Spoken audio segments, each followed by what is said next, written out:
Hello, this is Liska. Welcome back to my next video.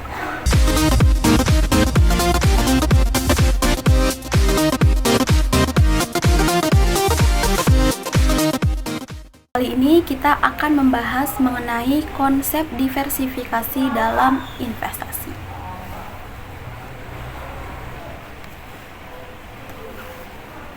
Diversifikasi berarti menempatkan dana investasi di beberapa instrumen di investasi yang berbeda karakteristiknya. Yang dimaksud dengan karakteristik di sini adalah likuiditas, risiko, dan potensi return-nya.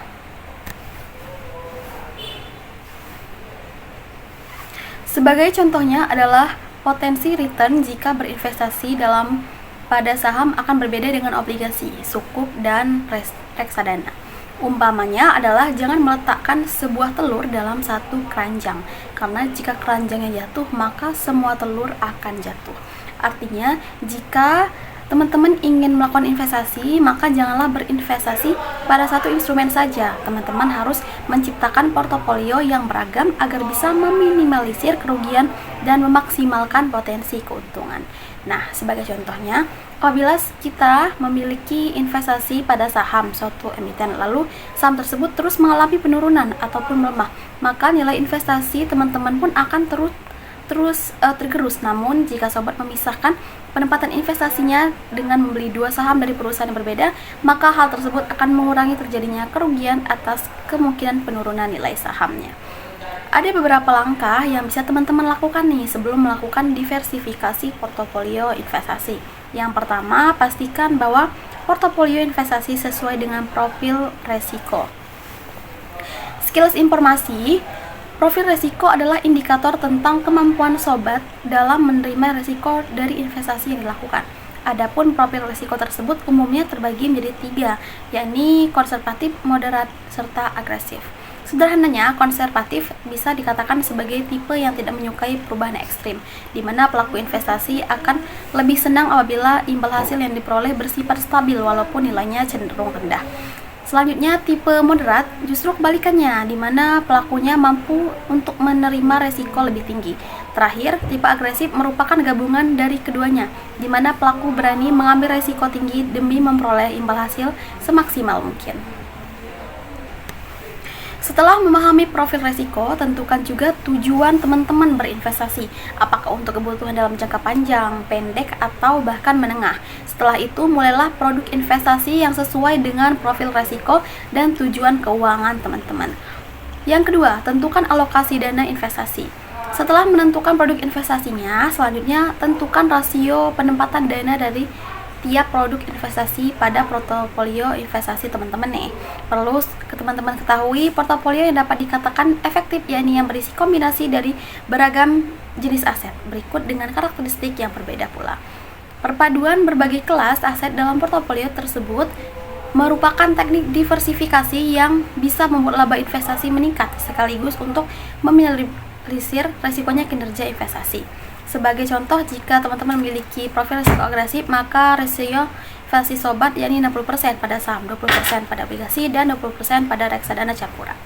Jika teman-teman memiliki profil risiko moderat, maka rasio alokasi aset di mana portofolio sobat yaitu 50% saham, 50% reksadana. Atau jika teman-teman memiliki profil risiko yang konservatif, maka teman-teman bisa memadukan investasinya dengan penempatan 60% pada reksadana pasar uang, 20% pada saham, dan 20% pada obligasi. Yang ketiga yaitu jeli memilih portofolio investasi. Satu tips yang perlu teman-teman terapkan, pilihlah investasi yang tingkat pengembaliannya berbeda. Namun ketahui pula bahwa return yang tinggi rata-rata juga memiliki resiko yang tinggi. Selain itu, pilihlah investasi di sektor yang berbeda pula. Ingat, resiko bukan untuk dihindari tetapi dikelola sehingga dapat meminimalisir potensi kerugian dan tetap memperoleh keuntungan yang optimal. Yang keempat, yaitu rutin melakukan penyesuaian. Diversifikasi bukanlah sesuatu yang hanya perlu dilakukan sekali saja. Jadi, agar investasi berjalan dengan lancar, periksalah portofolio investasi sobat secara berkala dan buatlah perubahan instrumen investasi jika kinerjanya belum sesuai dengan tujuan maupun strategi finansial beserta profil resikonya. Kelebihan melakukan diversifikasi pada investasi. Yang pertama, mengurangi resiko. Kelebihan pertama dari melakukan diversifikasi adalah dapat mengurangi resiko saat melakukan sebuah investasi. Sebenarnya resiko tidak bisa dihilangkan sepenuhnya saat melakukan hal yang satu ini, namun resiko tersebut mampu dikurangi dengan sangat baik sehingga tidak akan membuat investor mengalami kerugian yang besar.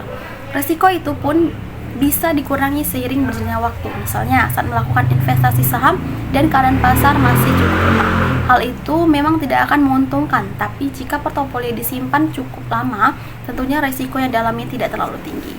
Karena itu, menurut Financial Alliance, hal penting yang perlu diperhatikan dalam diversifikasi portofolio adalah mempertahankannya dalam jangka waktu yang panjang. Hal tersebut berguna untuk mengurangi resiko secara signifikan, meskipun tidak sepenuhnya menghilangkannya. 2. Lebih menguntungkan. Kelebihan selanjutnya dari melakukan diversifikasi adalah investor berkesempatan besar jika melakukan keuntungan yang lebih tinggi. Hal itu disebabkan investasi di jenis aset yang berbeda dapat meningkatkan keuntungan yang lebih banyak. Misalnya, ada seseorang yang berinvestasi pada saham dan emas. Kedua hal tersebut tentunya tidak berkorelasi sama sekali. Jadi saat pasar saham sedang mengalami penurunan, ia masih tetap untung dari investasi emas yang dilakukannya. Yang ketiga yaitu membantu menemukan strategi investasi paling cocok. Karena akan mempelajari dan menggunakan ragam produk investasi, tentu dengan diversifikasi, kamu akan mengenal strategi investasi yang paling cocok untukmu sendiri. Sebagai investor, kita akan menjadi lebih tahu cara membagi dana investasi kita ke berbagai produk investasi. Kalau begitu, kita bisa lebih efektif dan sukses menjangkau tujuan investasi yang ingin dicapai. Kemudian ada kekurangan. Yang pertama yaitu membatasi peluang pertumbuhan selain kelebihan. Melakukan diversifikasi tentunya juga memiliki beberapa kekurangan. Salah satunya adalah membatasi peluang seorang investor untuk tumbuh. Salah satu cara untuk menjadi seorang investor yang profesional adalah dengan berani mengambil resiko yang besar. Pasalnya, investasi yang cukup beresiko hasilnya akan lebih menguntungkan. Dilansir dari Brandon Gale, diversifikasi adalah pendekatan untuk investasi yang agak konservatif karena potensi keuangannya cukup terbatas. Memang salah satu tujuan dari melakukan diversifikasi portofolio adalah untuk meminimalkan kerugian. Dengan begitu, keuntungan didapatkan tidak sebesar seperti saat melakukan investasi penuh pada suatu aset tertentu. Yang kedua, modal awal yang relatif lebih besar. Setiap produk investasi tentu memiliki modal awal yang berbeda-beda. Ada yang memerlukan modal mulai dari puluhan ribu hingga jutaan. Jika kamu ingin memilih berinvestasi pada banyak instrumen, maka modal yang harus dikeluarkan pasti relatif besar juga. Oleh karena itu, pikirkan baik-baik bagaimana dan di mana kita akan menempatkan modal awal sebelum melakukan diversifikasi. Yang ketiga yaitu proses yang dilakukan lebih kompleks. Kekurangan selanjutnya dari diversifikasi adalah prosesnya yang lebih kompleks. Memang jelas berinvestasi pada beberapa aset sekaligus tentunya lebih rumit daripada hanya berinvestasi pada satu jenis aset tertentu saja. Misalnya nih, kita memiliki uang 200 juta rupiah yang ingin diinvestasikan. Tentunya akan lebih mudah saat semua uang tersebut diinvestasikan pada satu aset saja. Namun jika kita memecahnya menjadi 10 investasi yang berbeda dengan masing-masing senilai 20 juta rupiah, tentunya akan lebih merepotkan. Belum lagi, nanti masih ada biaya tambahan dari setiap investasi tersebut sehingga perlu mengeluarkan lebih banyak biaya.